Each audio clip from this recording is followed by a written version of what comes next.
ദൈവീയ സ്തോത്രം മഹാപരിശുദ്ധമായ സ്വർഗീയ നല്ല പിതാവേ, നല്ല വിലയേറിയമായ വിശ്വസനായ നന്ദിനത്തോടെ നിന്നെ സ്തുതിക്കുന്നു, സ്തോത്രം ചെയ്യുന്ന കർത്താവേ.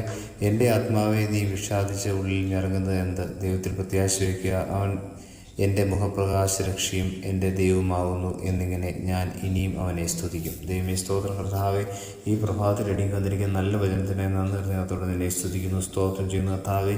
ജീവനുള്ള ദൈവത്തിൽ ആശ്രയിച്ച് ഹാലലിയ പ്രത്യാശ വെച്ച് ജീവിക്കാനുള്ള കൃപയ്ക്ക് അടിയങ്ങൾ നിന്നോട് അപേക്ഷിക്കുകയും പ്രാർത്ഥിക്കുകയും ചെയ്യുന്ന കർത്താവെ. അടിയങ്ങളുടെ ഹാലലിയ ദൈവ ഹൃദയത്തിലെ ചിന്തകളും വിചാരങ്ങളും ദൈവമേ സ്തോത്രം കർത്താവെ, അടിയങ്ങളുടെ ജീവിതത്തിലെ സാഹചര്യങ്ങളൊക്കെ കർത്താവ് അടിയങ്ങൾക്ക് അത് അനുകൂലമല്ലാത്ത സാഹചര്യങ്ങളിൽ ഹാലലിയ സ്തോത്രം കർത്താവ് നിന്നിൽ ആശ്രയിക്കുമ്പോൾ, ഹാലലിയ സ്തോത്രം കർത്താവ് നിന്നിൽ പ്രത്യാശ വയ്ക്കുമ്പോൾ, ഹാലലിയ നീ ഞങ്ങളുടെ രക്ഷയാകുന്ന ദൈവമായിരിക്കൽ, ഹാലലിയ സ്തോത്രം ഞങ്ങളുടെ പ്രതിസന്ധിയിൽ നിന്ന് വിടിവിക്കുന്ന ദൈവമായിരിക്കൽ നന്ദി പറയുന്ന കർത്താവ് സ്തോത്രം.